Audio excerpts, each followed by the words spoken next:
I'm generally, Matt, not somebody. I've been such a passive quarterback drafter for years.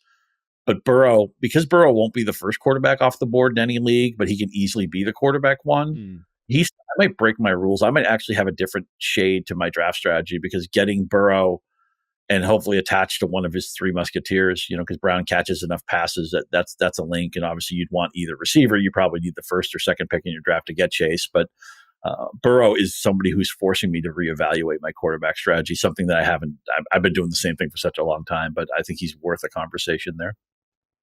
Interesting. Yeah, I haven't found myself drafting into or like ranking Joe Burrow in the same tier of guys like Allen Jackson and Jayden Daniels. I think there's a clear separation with those guys just because they bring the rushing advantage. Yeah. Okay. Well, sure. just because they bring the rushing advantage, I think we're all on an agreement of that. But to me, I do think, and this is more of a structural kind of tangent and something I'm still sort of working out in my head, but I just look at like just even past quarterback 10 in early best ball ADP, there's Brock Purdy, there's Justin Fields, there's, pocket passers, that are very interesting, like the Justin Herberts, the Dak Prescotts, that I think there are scenarios. I don't know how likely or how many multiverses that really exist where this is going to happen, but I think there are scenarios where guys like Herbert and Dak Prescott, maybe even Jordan Love, if some of those young receivers take a leap, or Matthew Golden hits the ground running, where they can put up passing production kind of in the same ballpark, maybe like a 90% arbitrage version of what Joe Burrow can give you. And then even beyond that, there's Drake Maye in the late rounds. Like there's some interesting second-year quarterbacks. So to me, Scott, I've for no reason it's not Joe Burrow's fault, or even Jalen Hurts, I think, or Patrick Mahomes I'd put in this group too, even Baker Mayfield at QB7. We're going to talk about the Bucs in this segment later on.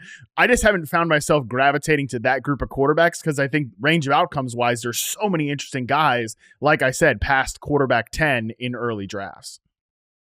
Right. For years, I've been using the analogy that the quarterback position in fantasy football is like the public transit system in New York. You miss a train, you catch another one in 5 minutes, right? Mm-hmm. There's just no reason to be stressed about it because there's more supply than the demand, requires. So why should you even get involved in somebody early? But that said, Burrow, the fact that he can be a tier 2 quarterback drafted, and I could easily see him being in the first tier when the season ends.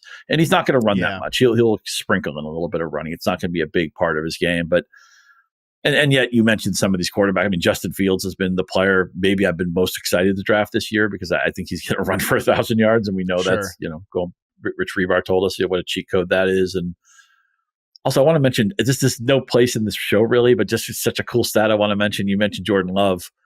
Did you know nobody on the Packers has had more than 100 targets since Davante Adams left town? And last year, nobody on the team got to 80. I think maybe there's just no right answer in the Green Bay receiver room because they love platooning so much more than maybe any other team. As much as I love the coach there, LaFleur, and Love's a good player. He was hurt last year. You give him a pass for that. But I wonder if maybe the receivers are a dead end there. But quarterback you tell people when they start fantasy, the NFL is all about the quarterback. Fantasy football is not all about the quarterback because you don't have to proactively draft it. People think, oh, Josh Allen, he should be my first pick, right? Or Mahomes should be my first pick, or Lamar Jackson should be my first pick, or whatever. It's like, no, that's absolutely not. That's not how the game is backwards that way. But I'm wondering if I've gotten so relaxed drafting quarterbacks on a budget that I wonder if I'm missing opportunities for guys who, if Burrow is drafted as quarterback 6 and finishes quarterback 1, he still smashed his ADP. It's just in a different frame.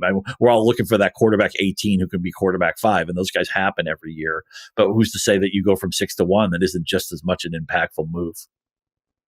True. No, I can't argue with that. I think we have a lot of time over the offseason to kind of parse out these quarterback rankings and the way the position looks right now.